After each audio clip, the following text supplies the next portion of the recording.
Hello and welcome to the Cryptocurrency News channel. We're going to talk about XRP and XRP at $10. And I think it's possible for XRP to reach that price. Now, I'm going to begin with what I think about XRP. It may not be a bad investment.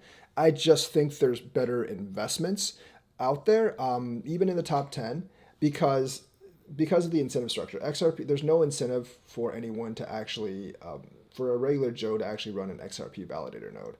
It's going to be big institutions and like research facilities because it costs significant money to actually run one of these validator nodes, just because of the computing resources you have to put in.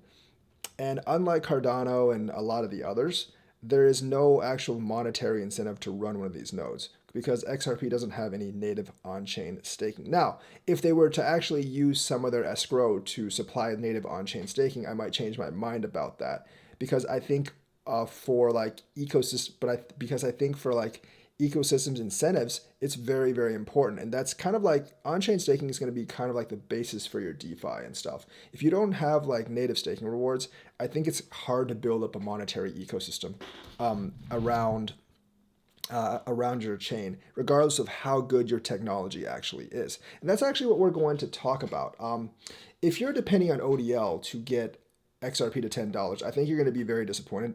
Like they've been touting, like ODL has been increasing 10x, 30x, 50x in 1 year, and there's been zero impact on the price. I think ODL could honestly get 100x where it is right now, and there'd still be no impact on the price, just because of the speed of the transactions, and like you don't really need to hold that many or any really in reserve to do that. Also, I do think like ODL, their main purpose of ODL, as it was from the beginning, is remittances, and it's going to be in these smaller corridors too. The large corridors, like I think a lot of the banks just would actually do hold those currencies in reserve anyways. Not so much for like foreign exchange, but just for business purposes anyways. And I think they can just do direct swaps without any intermediary. The reason that you see a lot of these smaller corridors open up for ODL, the off corridors, is because like banks don't actually hold smaller currencies. They don't have much use for them.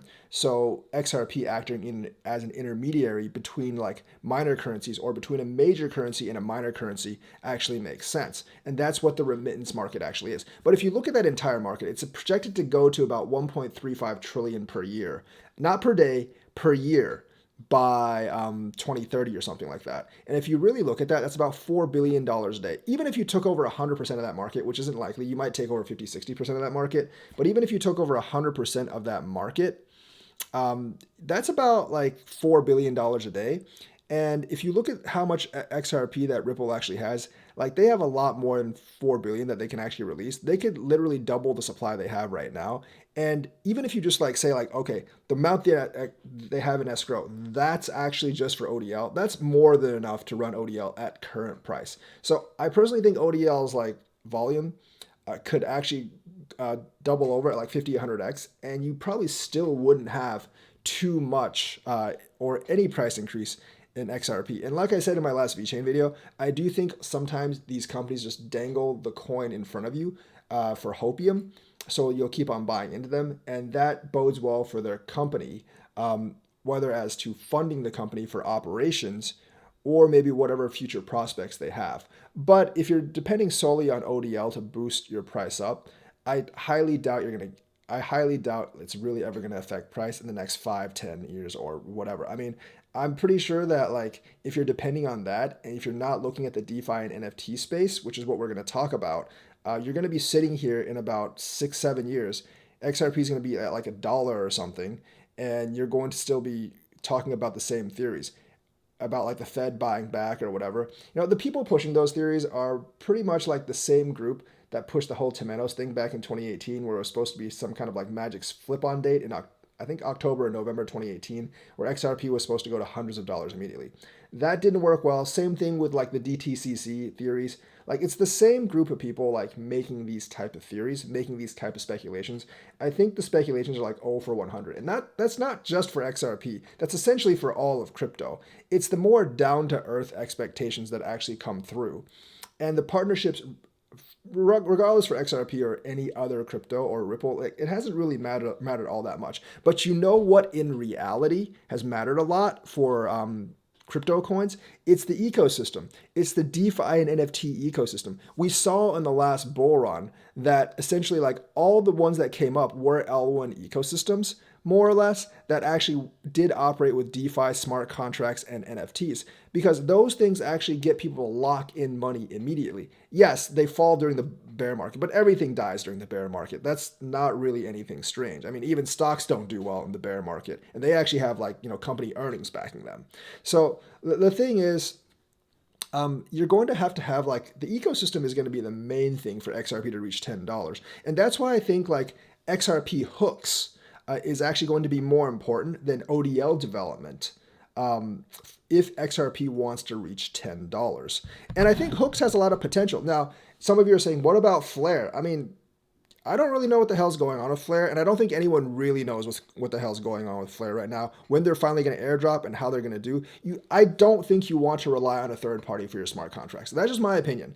I think Hooks is much more dependable, and I think Wheatswind is a great developer, and I think Hooks is going to be more dependable than Flare. Now, I don't know if Hooks is fully fledged smart contracts, because I think it's like, the way Wheats described it, it's like executing pieces of logic code after transactions, which is kind of what smart contracts are. And they're really pushing the NFTs on XRPL. And that could actually be, that really could actually be like a big driver for price increase in the next bull run, obviously. Right now, NFTs aren't too popular. Their prices have fallen through the roof for every platform. But getting like NFT collections on, NFT projects on is a good start. And I think hooks will eventually allow for DeFi. Now, like I said, I think the best thing right now is if like, XRP allocated some of their XRO for on-chain staking purposes. They have a lot in escrow. Let's not hide that fact. Like the Ripple executives and Ripple themselves hold more than half the supply. So if they would actually just like use some of that escrow, even 10-20% of it, to actually fund on-chain staking for the incentive structure to like get people to do validator nodes, get people to actually hold and stake, and get people to actually not sell the coins when they go up because they have like rewards. I think that could do wonders for the XRP ecosystem, and I think that would drive a lot of DeFi and NFT development, because once again, I think on-chain rewards and on-chain staking is the basis for all that stuff. So I think like if they don't do that, I think it's going to be much harder for XRP to reach $10. I think if they do that, it's going to be much easier for XRP to like reach something like $10. And I put $10 as kind of like, a like a nice gain, like 30x from right now. I think some of the other L1s, not Bitcoin or Ethereum, but some of the other L1s will be able to get that as well. But if you really look in terms of DeFi and NFTs, like, let's be honest, the XRP is actually behind in those kind of aspects, because like VeChain, they've been focusing on developing their industrial use case. And that might be great for the company. Ripple probably makes a lot of money, but may not be that great for the XRP holders. Remember, like just because you buy a share of XRP does not mean you own a share in Ripple. Just because you buy VET doesn't mean you own the VeChain Foundation. Same thing with Cardano, yada, yada, yada, yada, yada. So you actually need to look at ecosystem developments that actually affect your investment. And stuff like DeFi and NFTs directly affect your investment, whereas things like partnerships may not affect your investment for 5 or 10 years down the line, if ever. And you don't really want to rely on completely like speculative theories from people who've been making theories for years that never really pan out. I mean, we've been looking at partnership after partnership after partnership for many cryptos for like the last 4 or 5 years. And they've never really amounted to much in terms of price. So you want to, and the thing is like one cycle is kind of like how long I give cryptos to actually appreciate in price. And if they haven't appreciated in price, then I think they're actually doing something wrong. And one cycle is not a short time period. Like one cycle is 4 years. I'm not like one of those guys that are like, oh, it hasn't risen in 4 days, it's garbage. It hasn't risen in 4 weeks, it's garbage. I'm like, if it hasn't risen in 4 years and it's crypto, then you've got a serious problem there. Like, and the thing is, these conspiracy theories about XRP started rising about 4 or 5 years back, and none of them, like literally none of them, have actually ever become true. So I think like as a serious investor, I mean, if you want to play, if you're like a kitty investor and you want to like play in your fantasy land where the government buys back your XRP for $37,000 in like some fantasy metaverse, fine, you can do that. That's cute and all, but for people that actually want to make money in like reality, not in your made up metaverse,